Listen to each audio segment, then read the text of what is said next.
Assalamualaikum warahmatullahi wabarakatuh.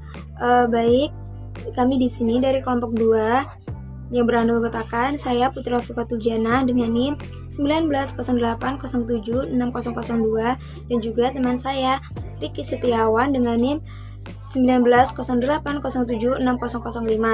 Di sini kami mendapat materi biokimia yaitu mengenai biomolekul dan metabolisme karbohidrat. Di sini kami mengambil 2 permasalahan, yaitu yang pertama, jalur alternatif metabolisme karbohidrat hekson monofosfat SAN atau yang sering disebut dengan HMP. Yang kedua, yaitu perbedaan antara glikogenolisis, glikoneogenesis, dan glikogenesis. Baik, langsung saja saya di sini akan menjelaskan tentang permasalahan pertama, yaitu jalur alternatif metabolisme karbohidrat dengan hekson monofosfat SAN atau yang sering kita sebut HMP.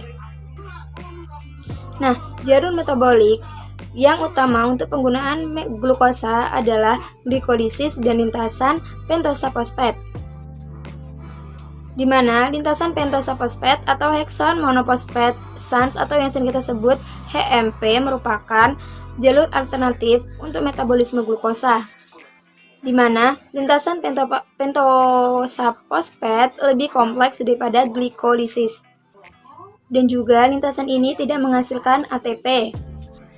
Nah, dengan disebutkan bahwa lintasan pentosa fosfat merupakan jalur alternatif untuk metabolisme glukosa, maka lintasan ini mempunyai 2 fungsi utama, yaitu yang pertama menghasilkan NAPH, yaitu diperlukan untuk proses anabolik di luar mitokondria, contohnya seperti sintesa asam lemak dan steroid. Dan juga ada penumbukan H2O2, yaitu yang memendekkan unsur eritrosit dengan meningkatkan kecepatan oksidasi hemoglobin menjadi methemoglobin. Fungsi utama yang kedua yaitu ada menghasilkan ribosa untuk sintesa nukleotida dan asam nukleat, di mana enzim pada lintasan pentosa fosfat seperti pada glikolisis ditemukan di dalam sitosol. Nah, setelah dikatakan tidak adanya ATP yang digunakan ataupun diproduksi pada jalur ini, maka terdapat 2 fase pada pentosa fosfat, di mana fase yang pertama yaitu fase oksidatif yang menghasilkan NADPH.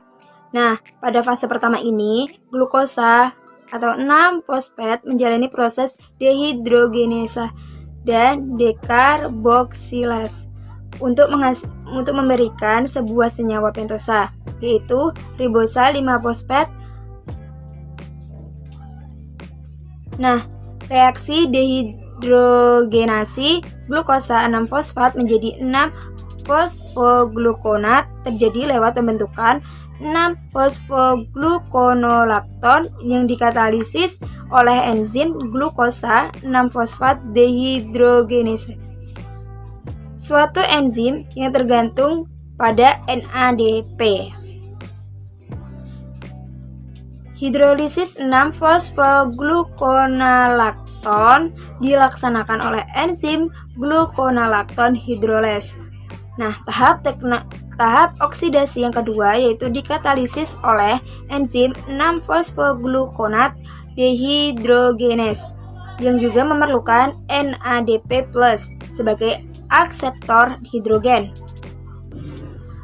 Dekarboksilase kemudian terjadi dengan pembentukan senyawa ketopentosa yaitu ribolasa 5-fosfat. Nah, fase yang kedua yaitu ada fase non-oksidatif yang menghasilkan prekursor ribosa. Pada fase kedua, ribosa 5-fosfat dikonversi kembali menjadi glukosa 6-fosfat oleh serangkaian reaksi yang terutama melibatkan 2 enzim yaitu rasketolase dan transaldolase. ribosa 5-fosfat kini berfungsi sebagai substrat bagi dua enzim yang berbeda, di mana ribosa 5-fosfat 3 epimers mengubah konfigurasi di sekitar karbon 3 dari ribosa 5-fosfat dengan membentuk epimer silulosa 5-fosfat, yaitu senyawa ketopentosa lainnya. Nah, ribosa 5-fosfat ketoisomers mengubah ribolusa 5-fosfat menjadi senyawa aldopentosa yang bersesuaian, yaitu ribosa 5-fosfat yang merupakan prekursor bagi residu ribosa yang diperlukan dalam sintesis nukleotida dan asam nukleat. Selanjutnya mengenai penyakit diabetes mellitus. Nah, di mana diabetes mellitus merupakan penyakit penahun yang akan diderita seumur hidup. Nah, di dalam pengolahan penyakit tersebut, selain ada dokter, perawat, ahli gizi, dan tenaga kesehatan lain, peran pasien dan keluarga menjadi sangat penting. Nah, di mana edukasi kepada pasien dan keluarganya bertujuan dengan memberikan pemahaman mengenai berjalannya penyakit, pencegahan, penyuling, dan penata laksanaan diabetes mellitus. Nah, dengan begitu akan sangat membantu meningkatkan keikutsertaan keluarga dalam usaha memperbaiki hasil pengelolaan tersebut. Nah, di mana diabetes mellitus atau DM ialah kumpulan gejala yang timbul pada seseorang akibat tubuh mengalami gangguan dalam mengontrol kadar gula darah. Nah, gangguan tersebut dapat disebabkan oleh sekresi hormon insulin yang tidak adekurat atau fungsi insulin terganggu atau sering kita sebut resistensi insulin. Nah, atau bahkan justru gabungan dari keduanya. Nah, diabetes mellitus adalah penyakit gangguan metabolik menahun yang lebih dikenal sebagai pembunuh manusia secara diam-diam atau silent killer. Nah, seringkali manusia tidak menyadari apabila orang tersebut telah menyandang diabetes dan seringkali mengalami keterlambatan dalam menanganinya sehingga banyak terjadi komplikasi. Diabetes sendiri juga dikenal sebagai mother of disease karena merupakan induk atau ibu dari penyakit-penyakit lainnya seperti penyakit hipertensi, penyakit jantung dan pembuluh darah, stroke, gagal ginjal, dan kebutaan. Dengan begitu, pengobatan diabetes mellitus dapat dilakukan secara medis dengan bantuan obat-obatan modern dan suntikan. Tetapi karena tingginya biaya pengobatan secara medis ini, terkadang sulit dilakukan dan pengobatan dengan menggunakan obat-obatan sintetis secara terus-menerus dan dapat memberikan efek samping yang berbahaya bagi tubuh. Nah, permasalahan yang kedua yaitu tentang perbedaan antara glycogenolysis, glyconeogenesis, dan glikogenesis akan dijelaskan oleh rekan saya yaitu Riki Setiawan. Kepadanya saya persilahkan. Bismillahirrahmanirrahim. Assalamualaikum warahmatullahi wabarakatuh. Perkenalkan, nama saya Riki Setiawan dari kelompok 2. Di sini saya akan melanjutkan pembahasan dari Mbak Putri Rikotul Janah. Nah, untuk materi saya sendiri yaitu perbedaan antara glikogenesis, glycogenolysis, dan gluconeogenesis. Nah, kalau teman-teman baca pertama-tama mungkin bakal kebingungan ya, apa sih kok namanya hampir sama gitu loh, tapi bedanya di mana? Nah, saya jabarkan satu-satu. Pertama itu ada glikogenesis. Nah, glikogenesis itu terdiri atas dua kata, ada glikogen dan genesis gitu loh. Gliko dan genesis. Dimana kalau kita artikan dari genesis sendiri adalah proses pembentukan, sedangkan glikogen ya glikogen. Berarti di sini dalam artian bahwasanya glikogenesis adalah proses pembentukan glikogen. Terus yang kedua itu ada glycogenolysis. Jadi perbedaannya adalah glycogenolysis. Nah, dari glycogenolysis terdiri atas dua kata, ada lysis dan juga ada glikogen. Nah, arti dari lysis sendiri bahwa kita tahu dari penjelasan Pak Arini kemarin kan juga ada glikolisis ya. Nah, kalau glikogenolysis berarti lysisnya itu adalah proses pemecahan, glikogen berarti dari glikogen. Berarti glikogenolysis adalah proses pemecahan glikogen. Tuh. Terus gluconeogenesis. Nah, gluconeogenesis sendiri ternyata ada 3 kata. Ada gluco, ada neo dari kata new, dan genesis. Berarti kalau bisa kita artikan bahwasanya proses pembentukan glukosa yang baru, seperti itu. Baik, itu tadi penjelasan singkat ya terkait glikogenesis, gluconeolysis, dan gluconeogenesis. Nah, kita masuk ke pembahasan yang pertama, yaitu terkait glikogenesis. Nah, glikogenesis sendiri ialah lintasan metabolisme yang mengkonversi glukosa menjadi glikogen. Glukosa menjadi glikogen ya. Di sini saya sudah perbesar kata-katanya. Jadi glikogen untuk disimpan di dalam hati. Nah, lintasan ini diaktifasi di dalam hati oleh hormon, namanya ada hormon insulin, sebagai respon terhadap rasio gula darah yang meningkat. Nah, contohnya misalnya karena kandungan karbohidrat setelah kita makan, atau mungkin saat aktivasi pada akhir siklus Cori.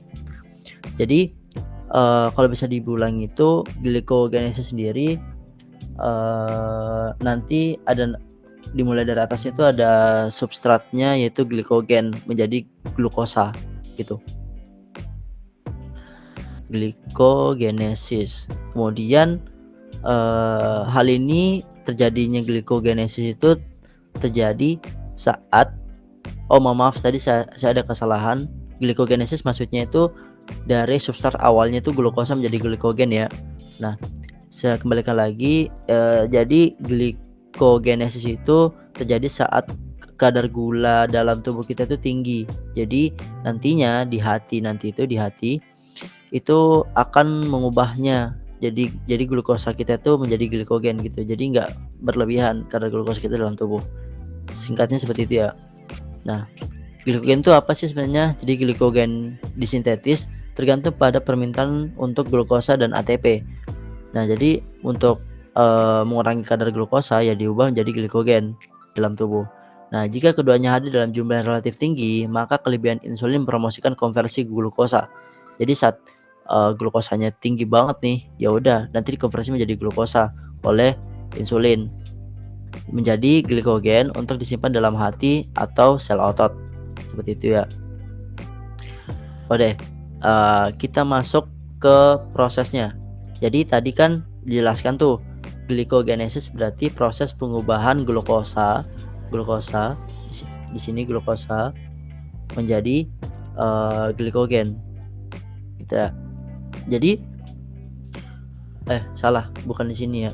Maaf sebentar, saya hapus. Maksudnya itu di sini ya. Di sini tuh hasil akhirnya. Di sini ada glukosa sebenarnya.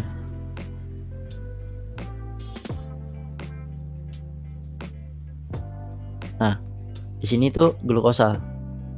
Jadi di mana saat tubuh kelebihan glukosa atau kadar glukosa dalam tubuh kita tinggi, maka tubuh akan memprosesnya dan mengubahnya menjadi glikogen. Jadi prosesnya itu di mana glukosa akan dikonversikan menjadi glukosa 6-fosfat dengan bantuan enzim glukokinase. Kemudian dari glukosa 6-fosfat nanti berubah menjadi glukosa 1-fosfat. Nah, glukosa 1-fosfat sini akan cara konversinya itu akan dibantu oleh enzim fosfoglukomutase. Nah, karena ingin berubah menjadi glikogen, maka glukosa 1-fosfat nantinya di sini akan diubah menjadi uridin difosfat glukosa, atau biasa kita singkat itu UDP GIG gitu, unsur UDP gitu. Kemudian saat diubah jadi uridin disfosfat glukosa dengan bantuan glikogen sintase. Nah, ini yang unik di sini dalam pembentukan glukosa menjadi glikogen. Jadi glikogen sintase berubahnya menjadi alfa 14 unit glikosa. Nah, nanti unit glikosil ini akan diubah menjadi glikogen dengan bantuan enzim pembentukan cabang. Gitu. Menjadi glikogen. Nah, dari kata sini jadi yang nanti ada membedakannya dengan glikogenolisis nanti di sininya di enzim glikosintase. Sintase sendiri ialah proses pembentukan ya. Kalau teman-teman tahu maknanya, jadi enzim pembantuannya yaitu glikogen sintase. Jadi dari glukosa menjadi glukosa 6-fosfat. Glukosa 6-fosfat nanti dibantu dari enzim glukokinase. Kemudian dari glukosa 6-fosfat diubah menjadi glukosa 1-fosfat dengan bantuan enzim fosfoglukomutase. Kemudian dari glukosa 1-fosfat diubah menjadi UDP. Nah, dari senyawa UDP sini nanti akan diubah menjadi alfa 1,14 unit glukosil dengan bantuan glikogen sintase. Kemudian dirubah lagi menjadi glikogen. Dari hasil akhirnya jadi glikogen. Seperti itu. Kemudian lanjut ke materi glikogenolisis. Nah, glikogenolisis sendiri kalau bisa kita bilang tadi dari katanya berarti glikogen dan lisis, di mana lisis adalah proses pemecahan. Glikogen berarti apa lagi namanya? Ya, glikogen gitu, glikogen. Jadi proses pemecahan glikogen menjadi glukosa. Dari gitu ya. Jadi dari kata lisis itu artinya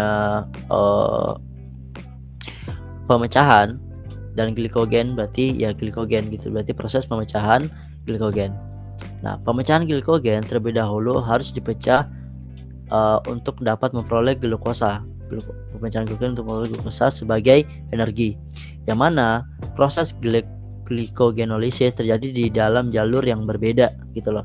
Tadi sebenarnya untuk pathway atau jalur itu hampir sama, cuman berbeda jalur. Nanti saya jelaskan. Dengan bantuan enzim fosforilase, kemudian fosfat anorganik akan melepaskan sisa glukosa untuk mendapatkan D-glukosa fosfat.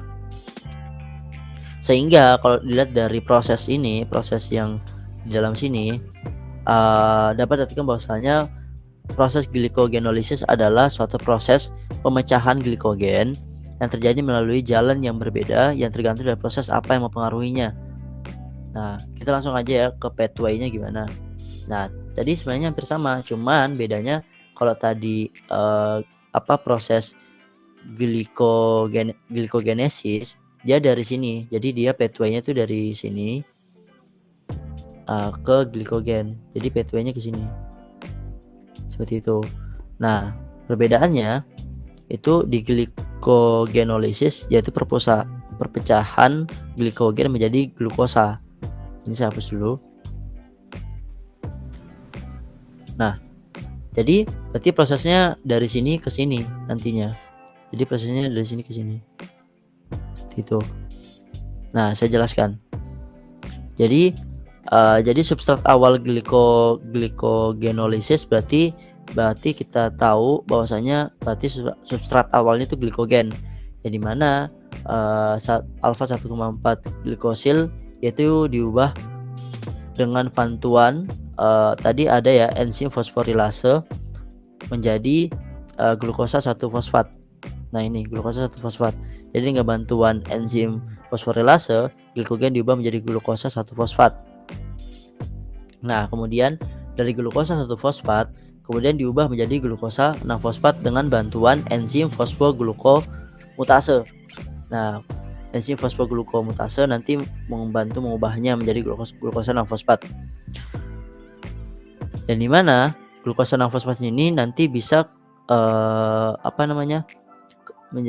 ke lintasan glikolisis dan pentosa fosfat gitu loh. Hampir sama ya glikolisisnya. Kemudian glikolisis 6-fosfat nanti sini untuk mengubahnya menjadi glukosa, di sini seharusnya ada glukosa ya. Mohon maaf.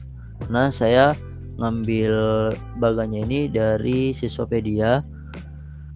Nah, jadi dari glukosa 6-fosfat ini diubah ke glukosa dengan bantuan enzim glukosa 6-fosfat menjadi glukosa. Jadi pathway-nya itu simple. Jadi glikogen 1,4 alfa 1,4 glukosil nanti dengan bantuan enzim fosforilase menjadi glukosa 1-fosfat Kemudian glukosa 6 fosfat berubah dengan bantuan enzim fosfoglukomutase. Nah, nanti glukosa 6 fosfat ini diubah menjadi glukosa ini dengan bantuan enzim gluko 6 fosfat. Seperti itu.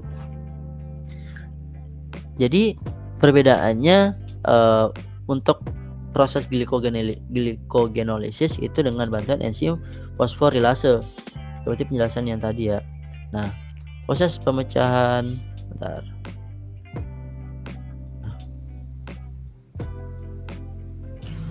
Proses pemecahan glukogen diperoleh dengan memperoleh glukosa sebagai energi, yang mana proses glycogenesis terjadi dalam jalur berbeda dengan bantuan enzim fosforilase. Nah, kemarin fosforilase melepaskan sisa glukosa dan mendapatkan D-glukosa 6-glukosa fosfat. Gitu loh. Ya, enzim fosforilase. Nah, enzim fosforilase diubahnya menjadi glukosa 6 fosfat jadi glukosa. Hasil akhirnya seperti itu. Jadi perbedaannya kalau kita teman-teman bedain, glycogenesis itu menggunakan bantuan enzim fosforilase. Sedangkan kalau glikogenesis tadi, genesis pembentukan itu pembentukan dengan glikogen sintase. Kayak gitu. Jadi bedanya di situ. Kalau glikogen pakai enzim fosforilase, kalau glikogenesis, genesis sintase, yaitu berarti glikogen sintase. Seperti itu ya bedanya. Tuh. Kemudian lanjut ke materi gluconeogenesis. Nah, dari katanya terdiri atas 3 kata tadi sudah saya jelaskan, gluconeogenesis, di mana berarti proses pembentukan glukosa yang baru gitu, dengan cara yang berbeda dari glikolisis maupun glycogenolysis. Dari katanya genesis, neo dari kata new dan gluko gitu. Genesis kan pembentukan ya. Nah, jadi glucogenolysis dapat terjadi apabila terdapat sumber energi dari karbohidrat yang sudah tidak lagi tersedia. Sehingga tubuh akan menggunakan lemak sebagai sumber energi. Apabila lemak di dalam tubuh juga tidak tersedia, maka proses pemecahan protein akan terjadi. Jadi gluconeogenesis itu tidak berdasar dari sumber non karbohidrat gitu loh. Jadi bisa dari lemak, bisa dari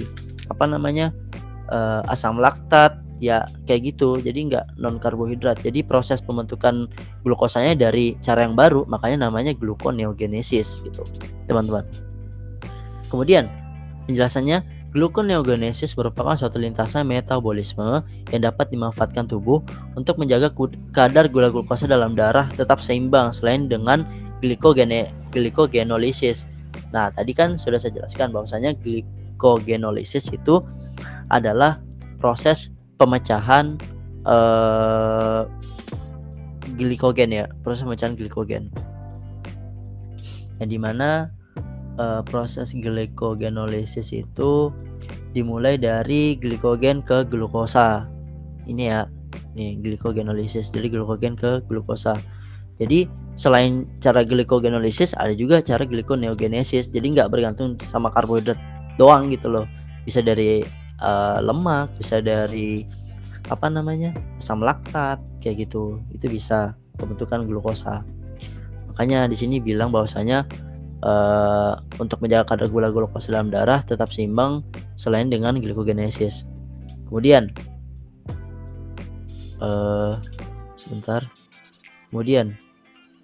pada dasarnya glucogenolysis adalah sintesis glukosa dari senyawa yang bukan karbohidrat gitu loh. Contoh tadi ada yang saya sebutkan, ada asam laktat, ada juga asam amino, bahkan ada juga lemak. Jadi proses gluconeogenesis memang ada sudah ya.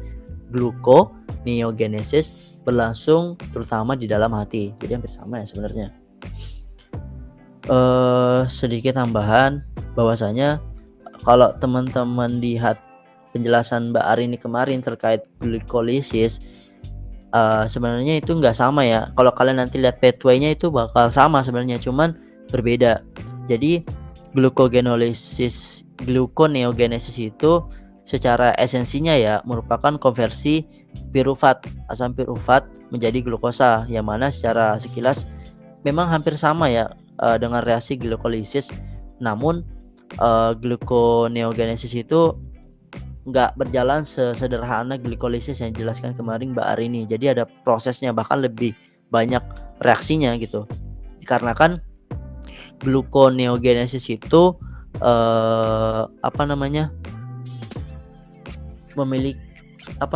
memiliki 3 reaksi. Salah sebentar. Maksudnya tuh gluconeogenesis itu dan glikolisis bukan merupakan jalur yang identik yang berjalan dalam arah yang berlawanan. Jadi bisa dibilang kalau kalian lihat nanti pathway-nya gluconeogenesis itu bukan kebalikan dari glikolisis seperti itu, karena terdapat 3 reaksi, dan dimana dari 10 reaksinya glikolisis yang irreversible bahkan dan tidak dapat digunakan dalam gluconeogenesis. Seperti itu ya.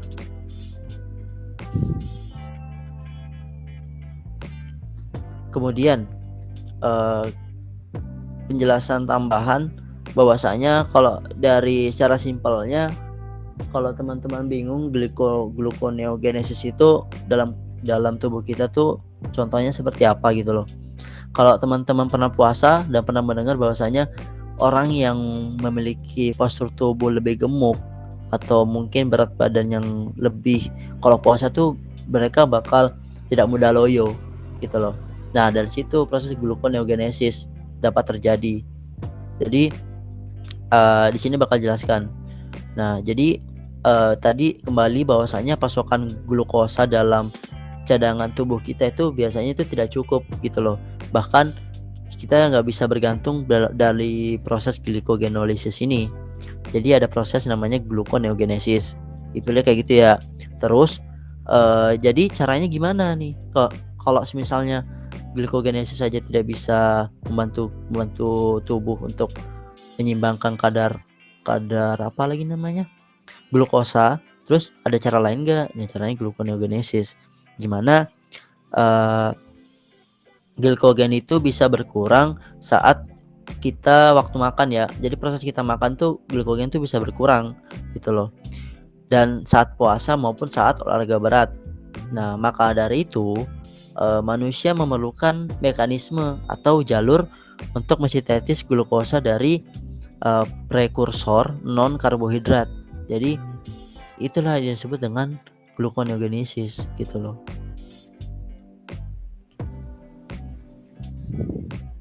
Yang dimana kalau dilihat dari penjelasan yang ini tadi, itu rata-rata terjadi dalam hati, dan kalau nggak hati itu di paling kecilnya itu di korteks ginjal ya, dalam hati atau yang paling kecilnya itu di korteks ginjal dapat terjadinya gluconeogenesis seperti itu. Jadi simpelnya seperti itu teman-teman. Jadi tubuh itu nggak bergantung dari glikogenolysis saja, tapi ada juga proses namanya gluconeogenesis, di mana bahkan dari lemak sendiri itu bisa diubah menjadi glukosa seperti itu ya. Jadi non karbohidrat. Lanjut, kita mungkin langsung masuk ya ke pathway atau gimana sih proses pembentukan gluconeogenesis. Proses gluconeogenesis.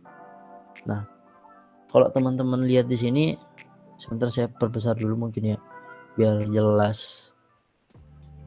Sini dulu pirufat set. Oke. Kalau teman-teman lihat, atau mungkin saya jelaskan dulu ya. Jadi proses gluconeogenesis itu memiliki 3 substrat. Yang pertama itu ada pirufat, kemudian ada laktat, dan ada gliserol. Jadi gliserol lemak. Ada pirufat, kemudian ada asam laktat ini, kemudian ada gliserol. Begitu. Saya perkecil lagi.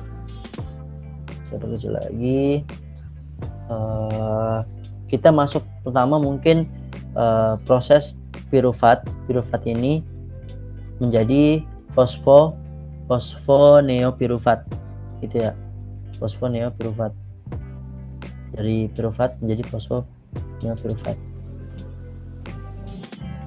yang dimana reaksi pertama yang dilewati dalam jalur glukoneogenesis adalah konversi pirufat menjadi fosfoneopirufat. Tadi udah jelaskan ya di pengertiannya.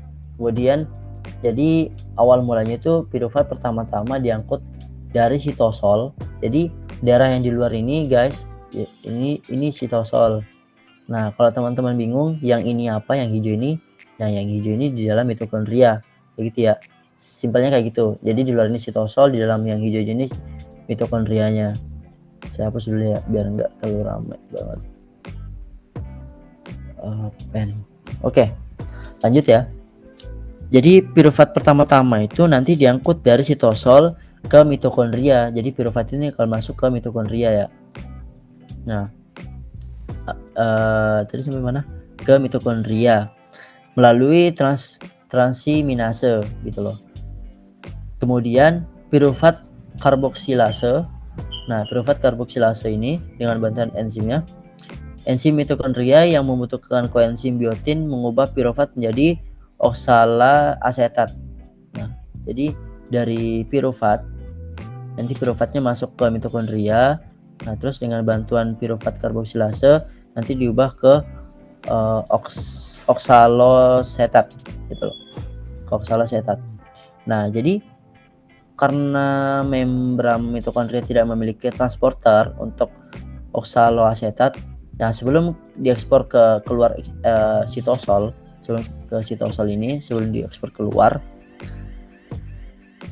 oksaloasetat yang terbentuk ini, oksaloasetat yang terbentuk dari pirufat harus direduksi menjadi malat oleh malat dehidrogenase di mitokondria. Jadi prosesnya di mana? Karena ini nggak bisa langsung keluar dari sitosol, jadi ditransport dulu menjadi malat. Nah, jadi malat di sini malat ya. Nah, jadi saat udah berubah menjadi malat dengan bantuan malat dehidrogenase, nanti bisa keluar dari mitokondria ke sitosol seperti itu ya. Nah, nanti jadinya malat akan meninggalkan mitokondria gitu. Karena jadi transporter doang ya, jadi istilahnya apa, jadi kurir lagi istilahnya. Nah, malah jadi kurir gitu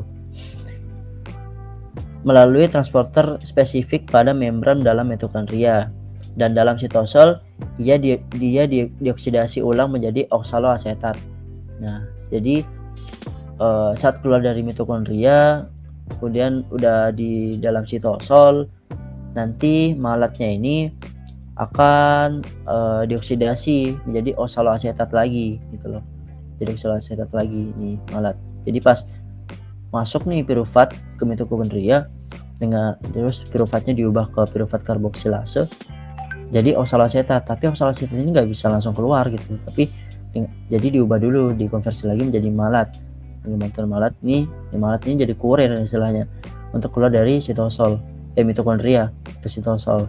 Nah, nanti malatnya itu bakal dioksidasi jadi lagi oksaloasetat. Nah, ini kan di sini kan, pokoknya di sini.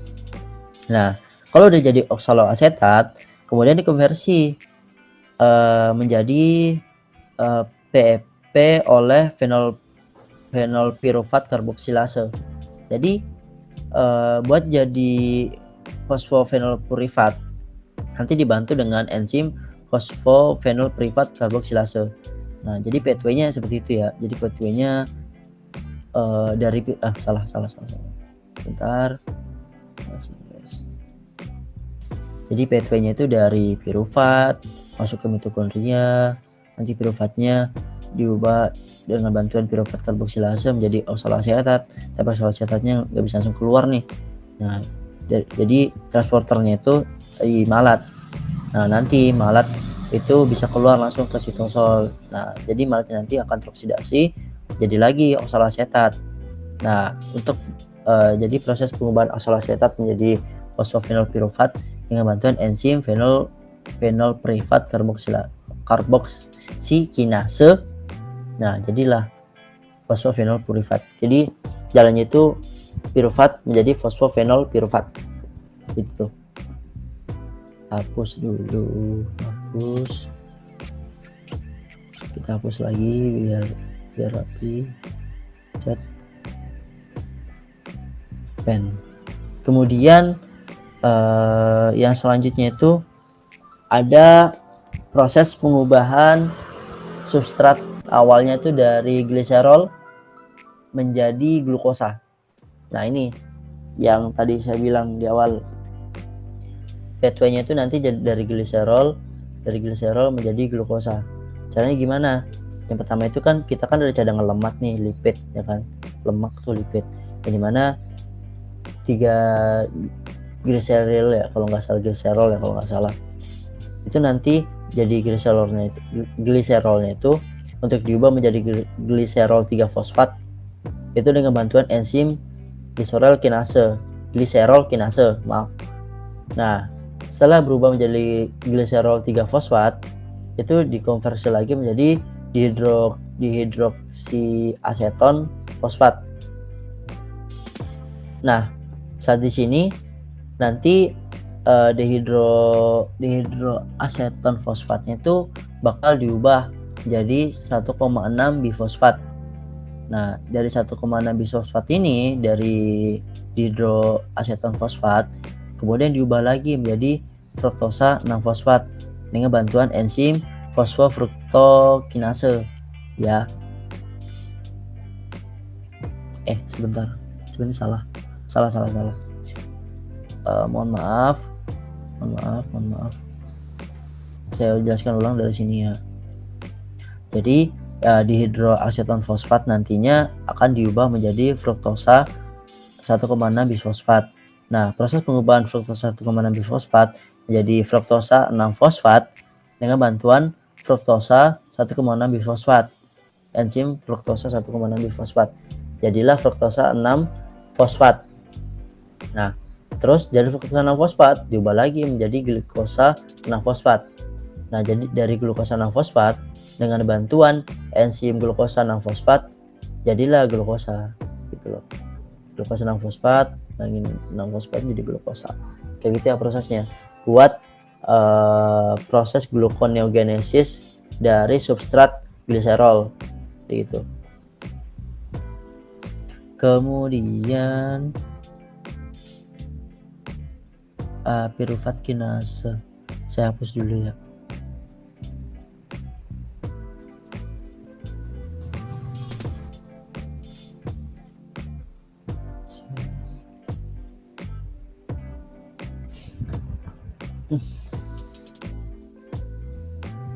Nah,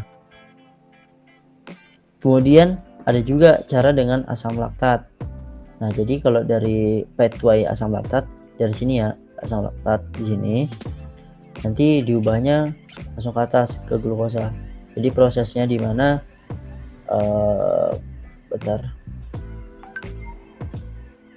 prosesnya itu dimulai dari asam laktat di mana piruvat nanti dari sini kembali ya, di sini ke fosfofenol piruvat di 2 fosfogliserat. Nah, setelah jadi 2 fosfogliserat konversinya menjadi 3 fosfogliserat. Nah, dari 3 fosfogliserat kemudian dikonversi lagi dengan ADP dan ATP menjadi 1,3 bifosfogliserat. Nah, dari 1,3 bifosfogliserat kemudian diubah menjadi gliraldehid 3 fosfat. Nah, dari gliraldehid 3 fosfat kemudian diubah menjadi fruktosa 1,6 fosfat. Nah, jadi pas sini udah hampir sama lagi kayak prosesnya gliserol di mana fruktosa 1,6 fosfat nanti diubah menjadi fruktosa 6 fosfat dengan bantuan enzim 1,6 bifosfat. Kemudian fruktosa 6 fosfatnya diubah lagi menjadi glukosa 6 fosfat dengan bantuan dikonversi lagi menjadi glukosa dengan bantuan enzim glukosa 6 fosfat. Seperti itu. Pathway-nya seperti itu ya. Jadi tadi teman-teman sudah saya jelaskan terkait bagaimana pathway gluconeogenesis dari 3 substrat utama. Ada dari dari pirufat ke fosfenol pirufat, terus kemudian ada dari asam laktat menjadi glukosa, kemudian ada dari lipid gliserol menjadi glukosa, kayak gitu.